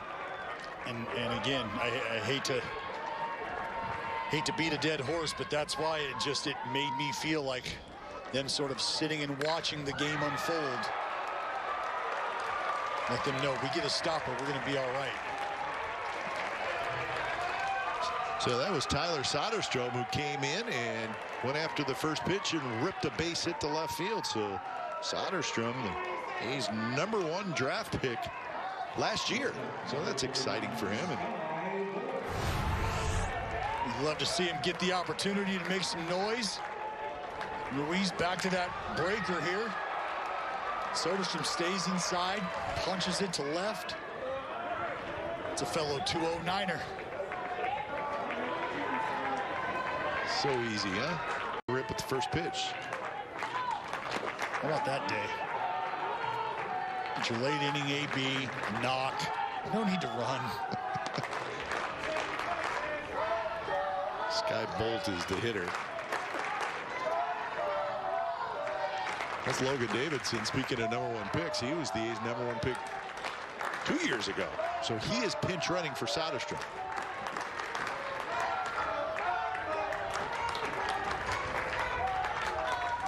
And I got to tell you, Dallas, you're doing a nice job keeping up with the guys who are coming in the game today. Trying. It's not easy. Trying.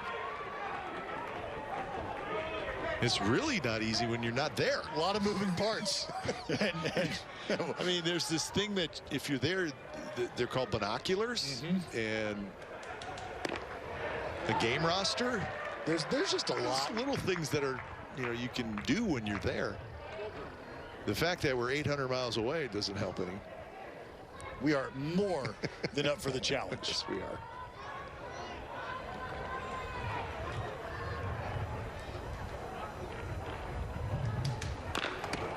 Rolled foul at the plate. So 2-2. Ruiz trying to finish it up for the White Sox.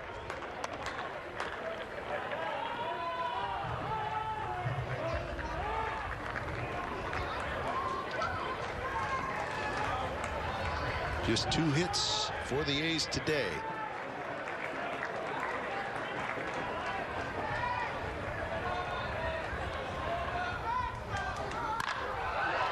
That one's hit hard, 1 hop, and that should do it, and it does. So A's just could not get any offense going today, and they are shut out on a Sunday afternoon.